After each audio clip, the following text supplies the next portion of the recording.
लोगों को क्या तकलीफ है, कंज्यूमर को क्या तकलीफ है, और ख़ास तौर से मालेगांव में ठीक है, वो बताना मेरा यहाँ मकसद है, ताकि कमीशन कंज्यूमर की ज़मीन पे क्या पोजीशन है वो समझे। ऑलरेडी मुल्क में कमर्शियल टैरिफ सबसे ज़्यादा हमारे स्टेट का है। आज हम सबसे ज़्यादा कंपटीशन हमारे ही मुल्क में कर रहे हैं।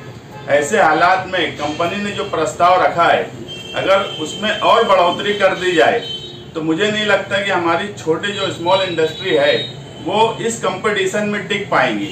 और ऐसे हालात में जब लोग इंटरनेशनल कंपटीशन कर रहे हैं, हम हमारे ही मुल्क में, हमारा स्टेट जो तरक्की याफ्ता स्टेट है वो दूसरे स्टेट से अगर हारेगा तो हमारे लोगों का क्या होगा। हमें अच्छी से ध्यान है कि मालेगांव शहर की अगर मैं बात करूं तो कोविड के वक्त जब लोगों को आना जाना मना था, उस वक्त सरकार ने स्पेशल मालेगांव शहर में ये बोला कि यहाँ की पावरलूम इंडस्ट्री चालू करो ताकि लोगों को रोजगार मिले। उस वक्त जो सनतकार थे उनकी हालत ये नहीं थी कि वो चालू कर सके, मगर सिर्फ इसलिए उन्होंने चालू किया कि जो रोजगार के लिए जो बाहर से भी इस शहर में लोग थे, जो यहाँ के लोकल मजदूर थे, उनको रोजगार मिले। तो जब मिलजुल कर काम काज करने की बात आती है तो छोटी इंडस्ट्री ही उसमें काम काज करती है। आज आप देखेंगे मुल्क में हर स्टेट चाहती है कि बड़े बड़े उद्योगपति उनके वहाँ आए ताकि लोगों को रोजगार मिले। ये ऐसी इंडस्ट्री है पावरलूम की जो ऑलरेडी लाखों लोगों को रोजगार दे रही है। तो हमें ये भी सोचना चाहिए कि जिनको रोजगार दिया जा रहा है, अगर ये इंडस्ट्री खत्म हो गई तो उनका क्या होगा। मैं कमीशन से यही गुजारिश करूंगा कि जो कंपनी का प्रस्ताव है दर वार्ड का, उसको खारिज किया जाए। और जिस तरह अभी मुझसे पहले एक सज्जन कह रहे थे कि जब वन नेशन वन टैक्स हो सकता है तो वन नेशन वन टैरिफ क्यों नहीं हो सकता, कमीशन इस तरफ भी गौर करे।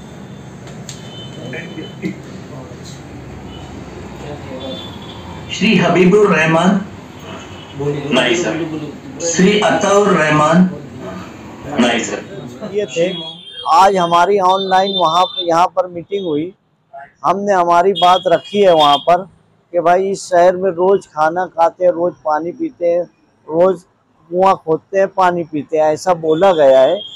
और लोगों को ये बताया गया है कि कमीशन जो है इंसाफ करे कि ये जो प्रस्ताव है इसका ऑडिट ये करे। अगर हम ईमानदार हैं, मैं ईमानदारी से अगर पावर बिल भर करता हूँ तो लॉसेस का मैं क्यों उठाऊं।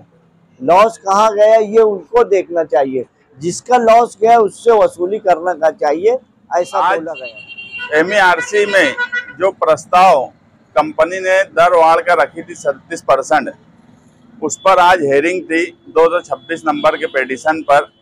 और नासिक जिले की हेयरिंग में एक बड़ा हिस्सा मालेगांव शहर का था।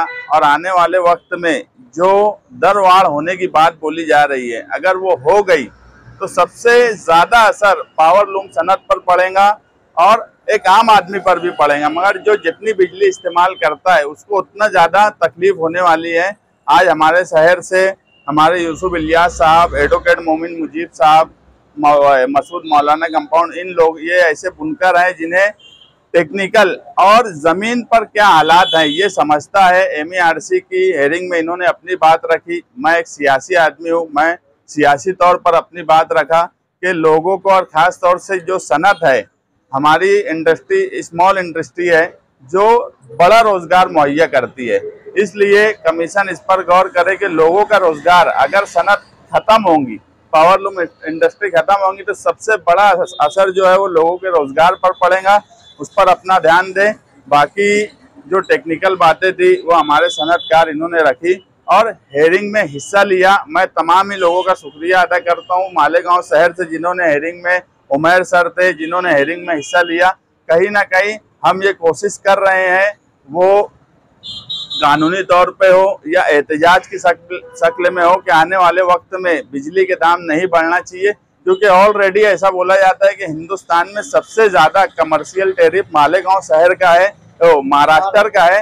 और जब हम पहले से ही सबसे ज़्यादा टैरिफ हमारा है, उसके बाद 37% बनने के बाद हम कंपटीशन में हमारे मुल्क में ही हार जाएंगे, हमारी इंडस्ट्री ख़त्म हो जाएंगी। इसलिए हमारी कोशिश आगे भी यही है।